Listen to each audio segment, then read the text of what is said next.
And so moving to part 4, we've kind of gone into some specific questions, but Letitia had some questions that she wanted to go over. Yeah. So I thought we'd go through those, and if there's any other questions from the audience. Yeah, well, we'll start with mine, and then we'll see if anyone has any questions left.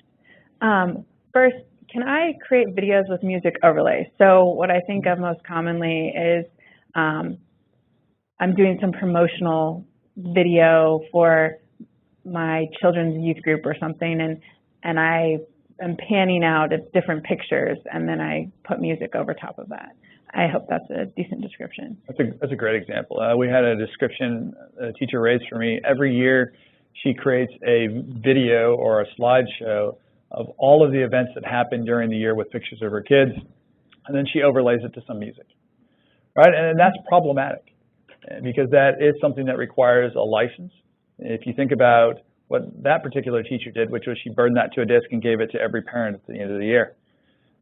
She has passed out 24, 30 copies of that video, and she doesn't have permission to do that, so that would be infringement. If you did this same slideshow, if you did the same slideshow and you posted it on YouTube, it becomes more problematic. You have 30 people that know about this video and the slideshow for that teacher, but when you post it on YouTube, it's out there. And should it become very popular, and you suddenly are trending on Twitter and everybody's seeing your videos, that becomes problematic and they will come after you at that point. YouTube has mechanisms where you can go in and actually pay if you want to put a video online. You can put music to it and you can actually license music for your videos. Oh, very cool. Now, similarly, if I post it on Facebook, this could also be a problem. Or I might innocently think I'm sending it only to 30 parents and it's not a big deal, or less of a deal than, and I shouldn't be as worried about it because I already did it.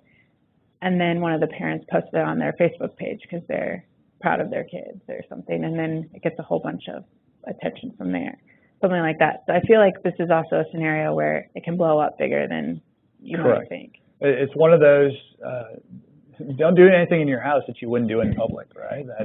Or say anything, or you certainly wouldn't steal from a small store and then not steal from a big store, right? It's that whole concept of it is copyright infringement. Yeah. Now that brings me to another point about Facebook. So if I'm a parent and I'm recording my kid who's performing a song in church and I post it on the Facebook page or something like that, is that an infringement? Is that something the church could get in trouble for? That is an infringement, and surprisingly, I believe there was a woman in Michigan that got sued for that very thing. She had music playing, and she had video of her kids dancing to the music, and that was a problem that went viral for some reason, and she was sued. And I think they ultimately settled, but it was a big hassle for her. I'm sure. And in that case, even for the parent, that would be a problem and a problem for our church, but could it also cause liability for the church? Sure. If you're copying that video from her, she's providing a copy of that video from you, and you're then posting that online, that is both a public performance of that or a public display of that video and a public performance of that musical composition.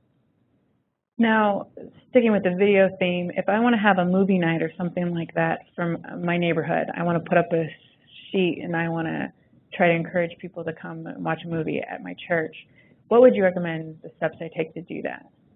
All right, there's a couple of questions there. One is your neighborhood, right? So if you're in your backyard, generally you're not going to find a problem with that unless you start inviting 100 people to your backyard or so forth. That's not a hard and fast number, but that's an example. If you're at your church and you put up a video on church property, that's a public display. Okay. And so if you're going to do that, there are services that will actually give you the right, either a digital copy or they will actually mail you a DVD, and they will give you the right to have a public performance of that video. They'll ask what it's for. They'll want to know if you're charging for it. They want to know how many people approximately do you expect. But there are services where you can get just about any movie and get the rights to it to publicly display it. And is that something I could find on an internet search, something like that? That's exactly right. Depending on your movie and the movie house that makes it and the distributor of those movies. Great. And then if I take a movie and I put it on my computer and I burn it onto my computer, and then I put that same disc and I burn it onto another person's computer, am I infringing by, am I copying by doing that and therefore infringing?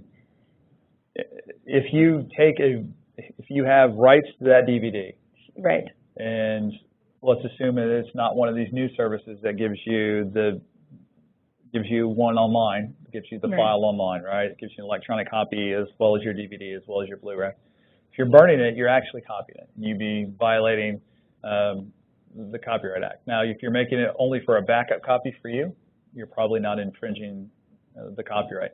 However, if you're making a copy and you share it with someone, you're committing copyright infringement. You're committing copyright infringement because you're reproducing it and they're going to display it. So there are some issues there, yeah. And then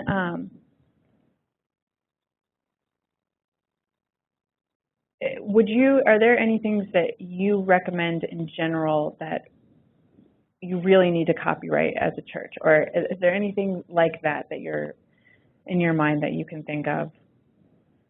If you were to come up with original music, that might be something that would be worth filing a registration for. Again, when it's created, it's the moment of creation the copyright comes into existence. So if you wanted to protect that as a church, that would be something to do. If you have any particular books that you put together that are, say, a children's book that is well drawn and well put together that you intend to sell or give out or prohibit others from using, that might be something that you'd want to file a registration for.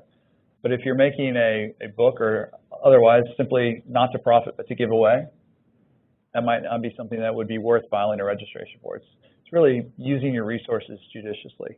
Thanks. And what about sermons? So who owns the sermon? Is it the preacher who is giving the sermon? Is it the church? Or what about if there's a compilation of the sermons? Or how would you, is that something that should be written in an agreement beforehand? Or? That's exactly what I was going to say. It's difficult to answer that question without seeing the agreement. Right? I could see that if a particular preacher was very well known, that they might own all the rights in anything that they create as part of their contractual agreement with the church. If it's not in there and they're creating it for the sermon for the church would own it, right? Because the preacher is doing what they're paid to do in the course and scope of their employment there. One of those great things that preachers get to do. And so the church would actually own it. If they wanted to put a compilation together of that, well, the church that actually has the contractual relationship with the preacher would be the owner and would need to take care of that. So a church could continue to post something that a preacher had done and then moved on from? Correct. Great. I think that's all the questions that I have today. Thank you so much for being with us today. You've been really informative, and we thank you for your time and the effort that you put into this. Thanks for having me.